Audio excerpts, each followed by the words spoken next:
Good morning. How are you guys? It is Wednesday. It's hump day. I wanted to tell you guys, I haven't even mentioned to you that today is my first Wednesday that I get to work on my business. So I don't know, I think I have mentioned this before, but I have been working part-time and then part-time with somebody and then part-time on my own as I grow my business.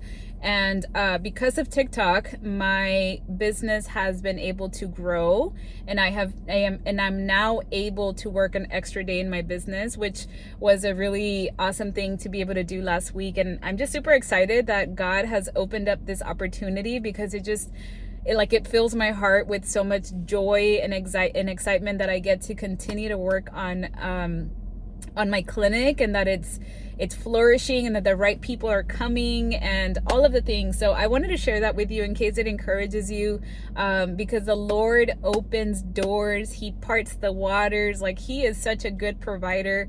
And I'm just excited for the future of my practice. But let's get into the word. I have to get out of here, so I'm gonna get started. I was in Isaiah chapter 8 verse 11 through 15, and just to give you guys some context, so in the previous verses, we see that Judah is under a lot of pressure because of the alliance formed between Israel and Syria, and the leaders, because of all of this, they start to panic, and they're looking for like human solutions, military strategies to help them, right?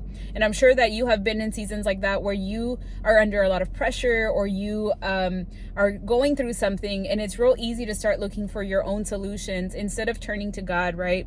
And God here is now giving a warning, and the first thing is basically He's like saying, don't fear men. You should be fearing and trusting God above all else, okay? So in verse 11, it says, the Lord has given me a strong warning not to think like everybody else does. This is Isaiah saying this. So here I feel like God is showing us His authority. Like, He's telling us who is in charge, right? A strong warning. Like, you don't get a strong warning from a nobody. It's like, no, you're getting it from God. He is the one who's in charge. This isn't just some random advice. It's of extreme importance that you pay attention, basically, right? Then Isaiah is told to stop following the crowd. People are panicking. They're focusing on the wrong things. They're focusing on finding solutions from the world and relying on their own understanding. I mentioned to you guys, I want to say it was yesterday or the day before that I was talking about how, like, when I was in a financial stress, I put everything in my own hands, and I was like trying to figure out what to do, and trying to have that control and trying to figure it all out yourself was very exhausting. And I felt like it literally was sending me through a spiral of wanting to control things, and then realizing that I just couldn't do it on my own. So I feel like here the big lesson is that God's ways will often go against societal norms. Faith sometimes feels counterintuitive, but we are always to follow God's direction, not panic or popular opinion. So it was yesterday's video that I mentioned about the financial stress that I was going through, and I didn't even mention like everything that happened after. But once I felt like I was like, oh my gosh, I just moved into this house. I don't think I can afford it anymore. I need to get out. Like, my brain was spiraling, right? So my immediate thing was like, how can I control the situation? Let me do something about it. And so my immediate solution was like, I just need to sell the house, right? And I felt like the Lord was like telling me, like, you got to trust me. Like, so far you've done everything I've asked you to do. Number one, you changed jobs. Number two, you went part-time. Number three, you have started to get closer to me. This was around the time that I had decided to like rededicate my life to the Lord and all of that stuff.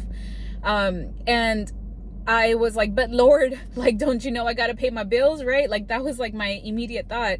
And at that moment, I remember this, and I mentioned this in yesterday's videos. I noticed like a influx of money that I was not expecting. And it felt like manna. Okay, it felt like God was like literally pouring down manna from heaven, because it was something that was very unexpected, and it was almost like a sign for me to be like, you know what, I gotta trust him, like he has a plan. And what ended up happening after, because I was obedient, because I just stayed faithful, and I was like, Lord, okay, like I realized that I should not be the one that's trying to provide. You are the provider. What ended up happening is that I was able to negotiate my contract at that time with that job that I had, and the following year ended up being my most what do you call it, my highest paid year that I've ever had as a PA. And it was just amazing, because I was not only working less, but I was also making more money. I was able to like use my time off to like venture into other things and start continuing to work on myself and my health, and you know, not only just physically but emotionally and spiritually. So the Lord really blessed me through my obedience. And then verse 12 says, don't call everything a conspiracy like they do, and don't live in dread of what frightens them. Here, God is talking to Isaiah and telling him not to fear human threats, or that anything in this world is more powerful than him. Our human fear is not a true measure of the reality, right? It's a perceived reality. So just because you feel fear doesn't mean that it's actually there, that it's more of just your perspective on that situation. And ultimately, God has control over everything.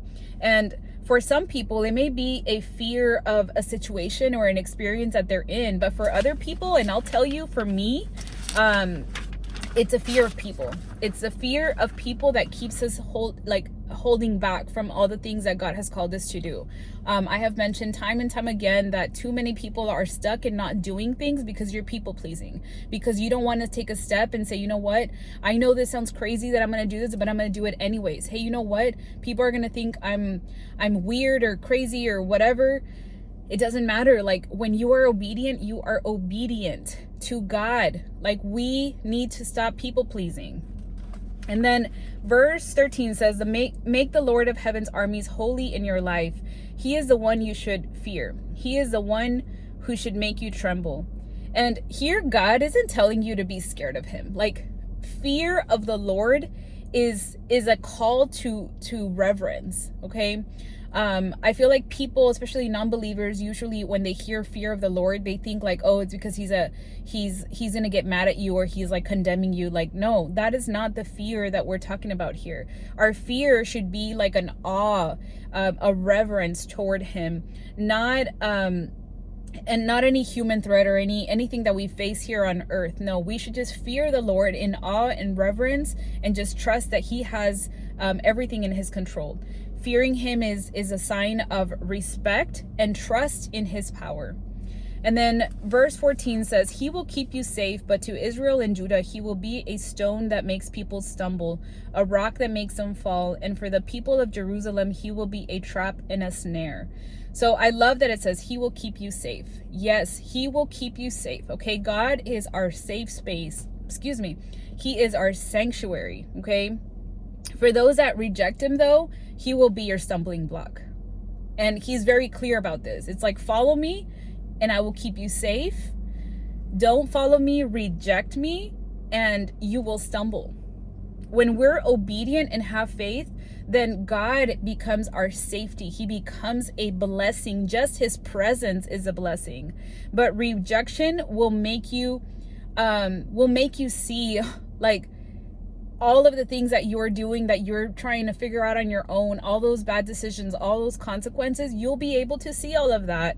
But trusting him will always bring peace.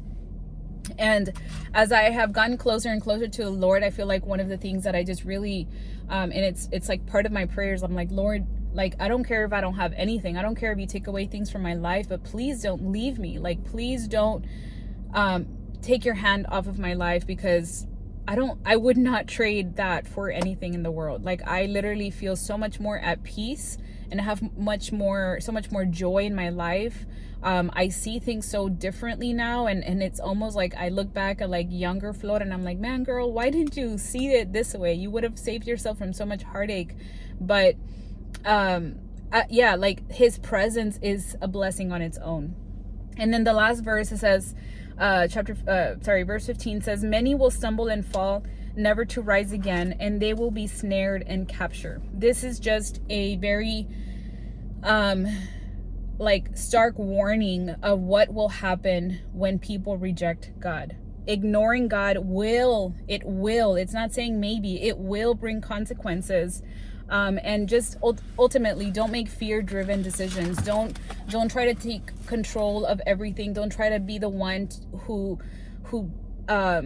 tries to find human solutions or worldly solutions. Just bring everything back to God, and God will answer. It's just not in our timing, and typically not in the way that we expect. I pray today's message and the word itself, right, that it encourages you. Please go pick up your Bible. Somebody asked me yesterday, and I kind of laughed at myself, mostly, not at the comment, but they asked if I was following any type of Bible study, or if I've just been reading the Bible randomly. And this was my response. I was like, look, I feel like a baby Christian, I started reading the gospel first. And I was like, okay, cool, I'm going to read through the New Testament first. So I was reading chapter by chapter. And then I really felt the Lord call me to read the Old Testament. So I switched over to Old Testament, started in Genesis. And then I was like, okay, great, cool. These stories are pretty cool. I was reading a lot. And it's so crazy because I feel like every time that he's moved me from one place to another, it has been very strategic for something that's happening in my life.